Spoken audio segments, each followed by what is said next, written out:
sebentar. Sebelum saya lempar-lempar lagi begitu. Saya ini orang awam. Saya cuma ingin tahu tadi ada bagian yang penting. UNASnya diurusin, tapi gedungnya nggak diurusin, begitu ya. Gurunya juga agak kurang terurus juga, begitu kan. Nah, saya ingin tahu permainan uang dalam penyelenggaraan UNAS ini sampai berapa? Ada yang bisa bantu saya? Bisa. Silakan, Pak Daniel. Iya Mas, jadi anggaran ujian nasional ini yang dikeluarkan oleh Kemendikbud itu sekitar 600 miliar Mas.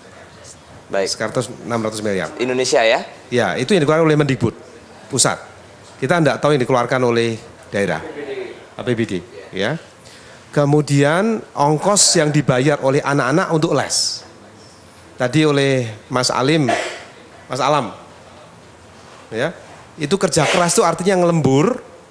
Itu tidak di sekolah, itu di lembaga bimbingan belajar dan bisnis bimbingan belajar itu triliunan. Perputaran uangnya. Perputaran uangnya. Ya. Jadi kalau tadi saya bisa menjelaskan kenapa UKG jeblok, tapi lulus murid 100%. Karena kerjaan LBB ini Mas. Oke. Ini penjelasan lain di luar kecurangan. Iya. Ini bukan kebohongan ya apa ya? Ini ladang baru ya. Yang muncul dari UNAS, rezekinya LBB. Ya, jadi ini kira-kira skala bisnisnya ya. Nah, jadi kita bisa bayangkan, sekarang ini menjelang UNAS, ini ibu-ibu ini sedang antri inden untuk les Mas. Jadi guru ini kalau kita tanya pada anak kita, kalian percaya dengan guru kalian atau dengan mentor kalian di LBB? Kebanyakan mereka bilang percaya dengan mentor. Karena di kelas mereka tidak belajar teknik-teknik untuk menyiasati soal. Ya, itu hanya guru-guru atau mentor-mentor di LBB yang tahu. Ya, ini realitas yang ada di lapangan.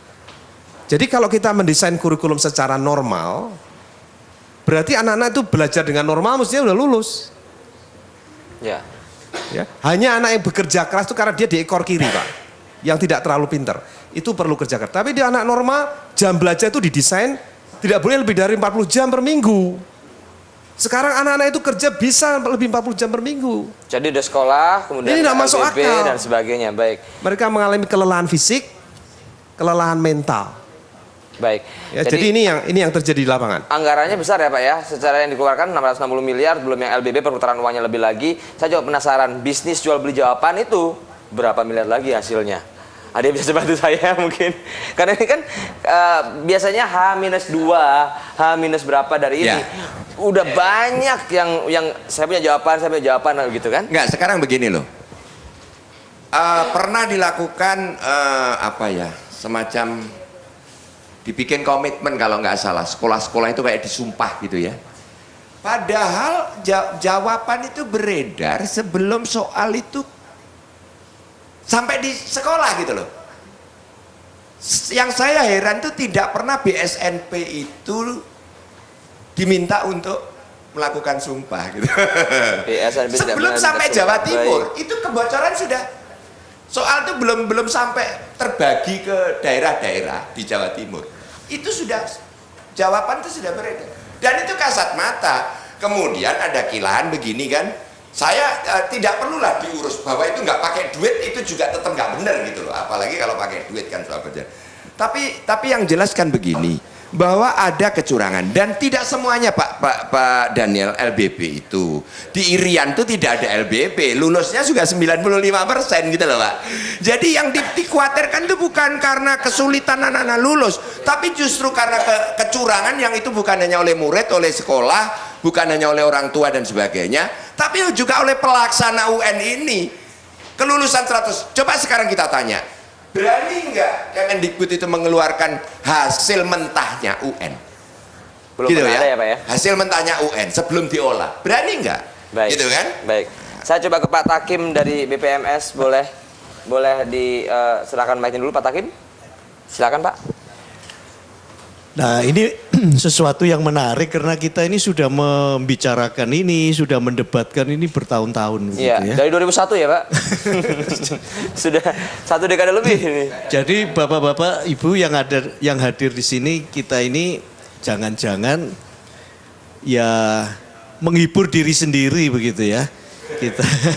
Jadi kita ini ngobrol-ngobrol sendiri, ya paling enggak ada saluran begitu ya. Mumpung diundang SBO gitu kan. Tapi kenyataannya Kita itu ibarat melihat rumah kita itu sudah kebakaran, lalu kita masih ribut membicarakan cara memadamkannya gitu ya. Lalu kita pakai cara evaluasi bagaimana alat ini dan sebagainya gitu kan. Jadi menurut saya harus ada satu terobosan. Tadi kalau saya dengar Pak Daniel mengusulkan ada semacam upaya amandemen. Saya pikir hal-hal yang harus sudah secara lebih serius lah. Kita kalau boleh menggunakan istilah, ya ini sudah harus bertobat nasional begitu. Tobat kita semua nasional. begitu. Tobatnya ke makam atau ke membawa pensil atau bagaimana Pak? Begitu kan. Saya tidak berani berandai-andai seandainya saya menteri begitu ya. Baik. Nah saya pikir harus ada sesuatu. Kalau sekarang bersikeras itu yang harus dipertanyakan secara rame-rame itu kenapa itu. Pak, tanggapan alasannya. Bapak terkait dengan rekan-rekan yang ada di kementerian ataupun di dinas pendidikan begitu yang ada di lokalnya begitu, yang jarang sekali mau berjumpa dengan elemen-elemen pendidikan yang lain begitu untuk memberikan penjelasan secara umum, itu kenapa sih Pak kira-kira? Ya kita hanya bisa mengatakan jangan-jangan begitu kan. Jangan-jangan. Punya sesuatu yang selama ini tidak diungkapkan begitu kan. Ya. Itu jadi wajar karena kita berada di luar lalu bertanya-tanya karena sudah sekian lama dan kita sudah dengar ungkapan-ungkapan tadi. Saatnya lah kalau sekarang itu dilakukan uji kompetensi guru itu loh diselesaikan dulu. Baik. Saya kira Jadi itu unasnya pending dulu, Nah, gurunya dulu yang itu diberesi dulu, dibina dulu. Baik. sarana prasarananya dibereskan. Nah, kalaupun mau dilakukan itu, kita lihatlah kan sekarang memang dilarang kunjungan kerja, tapi kenyataannya kita masih ngintip negara-negara yang lebih maju lah gitu ya. Kita ngintip apa jalan-jalan Pak? Nah, nggak tahu ya apa ya. Tetapi yang jelas, kenapa nggak lihat di negara-negara yang sudah maju itu tidak menjadikan ujian nasional itu untuk kelulusan itu jauh lebih merugikan kalau kita sekarang menyiapkan generasi muda kita itu dengan karakter yang nggak benar. Contohnya jelas mereka mengikuti. Nah, ini kan kerugiannya sudah nggak bisa dihitung lagi Pak. Dan Baik. saya kira sudah bukan 600 miliar atau berapa triliun ini udah nggak bisa Baik. ini ya. Pak Takim boleh share ke Pak Aris Sakral, silakan. Ya, terima kasih. Jadi sebetulnya kita sudah harus mulai melihat pendidikan nasional itu sebagai satu sistem pendidikan ya. Jadi sistem ini pasti terdiri dari komponen-komponen ya, diantaranya adalah komponen yang utama. Dan back to the topic ya, bahwa topik hari ini adalah Gara-gara dianggap tidak nalar, menuntut, ya. akhirnya ada reposisi begitu. ya Partisi maksudnya reposisi. apakah Tuntut UNAS ini perlu dihapus? dihapus ya demi kebaikan pendidikan seperti itu ya. Saya kira ini sesuatu yang tidak realistis. Karena dalam sistem pendidikan itu salah satu komponen utamanya adalah evaluasi. Ya, jadi itu tidak bisa disangkal ya. Jadi tanpa evaluasi itu bukan sebuah pendidikan. Pertanyaannya apakah UNAS adalah merupakan evaluasi yang tepat begitu? Ya, jadi begini. Kalau kita mengacu pada definisi sistem itu sendiri, maka keberadaan UNAS itu adalah mutlak dan harus dipertahankan untuk diadakan. Cuman eksesnya, ya, jadi perlu ditransformasi. Apa yang ditransformasi? Sistemnya, prosesnya, kemudian manusianya, ya, karena di negara yang sudah maju pun yang sekarang menganggap diakui oleh dunia, pendidikan ini bisa menjadi satu komoditas. Baik, UNAS tetap ada tapi harus ada perbaikan dari sistemnya itu ya Pak ya? Ya, itu tadi sistem ya. Jadi kalau di luar itu sudah memakai yang namanya ATLI. ATLI itu approach, kemudian deploy, kemudian learn ya. Jadi dievaluasi dengan indikator-indikator tertentu, kemudian diperbaiki lagi. Ya, ini secara simultan. Oke, Pak, di titik ini berarti tahun depan UNAS tetap ada ya menurut Bapak ya? Tetap ada. Tapi kalau ada peluang sekecil apapun itu harus dipergunakan untuk memperbaiki sistem itu. Baik. Termasuk juga sistem penyelenggara. Kalau ada peluang sekecil apapun. Ya, Pertanyaannya adalah nanti tahun depan ini 6 bulan lagi kan udah harus ada pelaksanaan ujian lagi Dan gitu. satu lagi untuk mengatasi ini, kita perlu ya, mengadakan satu forum yang terdiri dari orang yang memiliki kapasitas. Profesional pendidikan.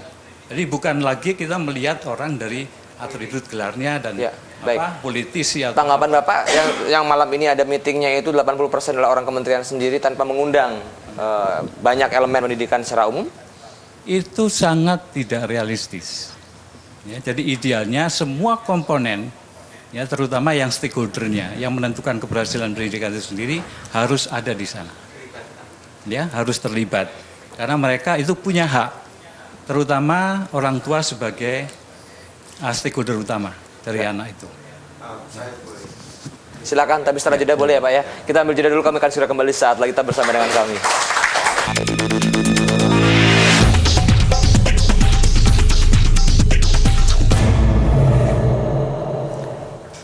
Ya, sementara kita lagi break, kita membicarakan diskusi yang lain, tapi kata di sini di Jurnalis Club kita kembali lagi membicarakan tentang pendidikan. Boleh kita berikan tepuk tangan?